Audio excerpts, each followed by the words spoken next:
Der Koran ist perfekt überliefert. Das glauben viele konservative Muslime. Jemand schreibt zum Beispiel im Kommentarbereich: Allah sagt, dass niemand den Koran verfälschen kann. Dazu zitiert er Sure 15, Vers 9.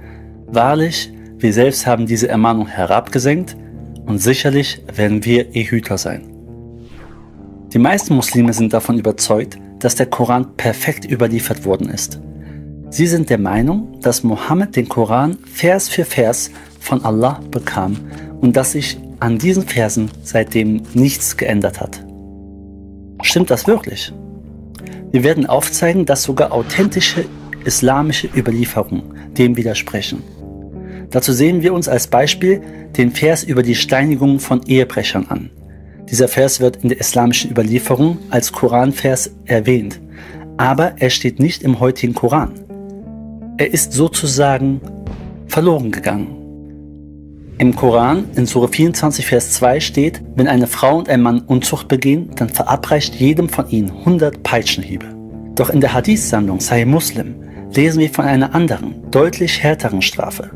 Dort heißt es, dass Nicht-Verheiratete ausgepeitscht werden sollen, Verheiratete sollen aber sogar gesteinigt werden. Er hat ihm das Buch, den Koran, offenbart, darunter den Vers der Steinigung. Wir haben diesen Vers rezitiert, verstanden und im Kopf behalten. Der Gesandte Allahs bestrafte mit der Steinigung und nach ihm haben wir auch die Steinigung als Strafe angewendet.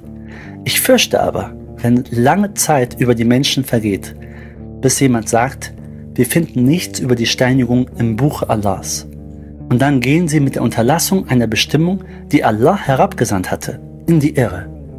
Wahrlich, die Steinigung steht im Buche Allahs und ist eine gerechte Strafe für diejenigen Männer und Frauen, die Unzucht begehen, nachdem sie geheiratet haben, solange der Beweis oder die Schwangerschaft oder das Geständnis vorliegen.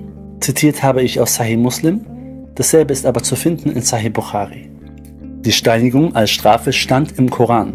Der Vers war Teil des Korans, sagt uns die authentische Überlieferung, die von der Mehrheit der Muslime akzeptiert wird. Doch jetzt ist dieser Koranvers nicht mehr im Koran zu finden. Der zweite Kalif Umar sagt noch, dass er Angst hat, die muslimische Gemeinschaft würde diesen Befehl Gottes nicht ausführen, nur weil er nicht im Koran zu finden ist. Und er hatte recht. Viele Muslime lehnen heute im 21. Jahrhundert die Steinigung ab. Im Westen haben sie die Freiheit, das öffentlich zu sagen und damit der Überlieferung zu widersprechen. Weil sie die Steinigung ablehnen, sind sie der Meinung, sie sei kein islamisches Gebot. Schließlich wird sie im Koran ja nicht erwähnt. Einige heutige islamische Prediger, besonders im Westen, sagen also über 1000 Jahre später, dass Mohammed die Steinigung gar nicht wollte, dass Allah sie nicht wollte, dass sie nicht zum Koran gehört. Doch diese Überlieferung findet sich nicht nur einmal, sondern öfters in den zuverlässigsten Quellen der islamischen Überlieferung. Die ersten Muslime wie Umar glaubten, dass dieser Vers als Teil des Korans herabgesandt wurde. Sind diese Gefährten Mohammeds, historisch gesehen, nicht bessere Zeugen als heutige islamische Prediger? Schließlich hatten sie Mohammed selbst erlebt. Zum Beispiel Pierre Vogel sieht diese Überlieferung als authentisch an. Die Steinigung sollte unter bestimmten Bedingungen in islamischen Staaten durchgeführt werden. Einerseits wird also behauptet, dass Allah durch Mohammed die Steinigung befohlen hat. Der Vers wurde als Teil des Korans auf Mohammed herabgesandt.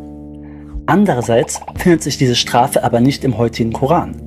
Der Vers fehlt. Wenn wir uns jetzt auch noch andere, sogenannte schwache Quellen ansehen, die weit weniger Autorität haben als Sahih al-Bukhari oder Sahih Muslim, finden wir für dieses Fehlen verschiedene Erklärungsversuche in der muslimischen Tradition.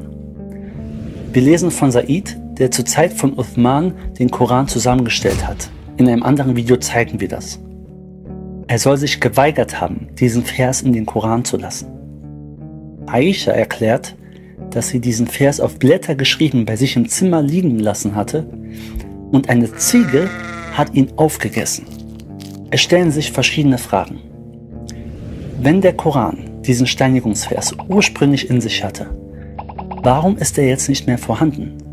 Natürlich gibt es eine Antwort von muslimischer Seite. Man nennt es Abrogation. Und das heißt hier, Allah wollte es so. dass der Vers nicht mehr im Koran steht. Er ist aber immer noch gültig. Doch welcher Nicht-Muslim kann das glauben? Pierre Vogel und andere geben also doch zu, dass der Koran, den Mohammed hatte, nicht derselbe ist, wie ihn Muslime heute in den Händen halten. Wie können Muslime dann noch sagen, sie haben den perfekten Koran, wie er Mohammed offenbart wurde, wenn nur ein Vers daraus nicht mehr enthalten ist? Viele Islamwissenschaftler gehen von deutlich mehr Versen aus, die verloren gegangen sind. Aber wir haben für dieses kurze Video nur einen gewählt, der von vielen Muslimen akzeptiert wird.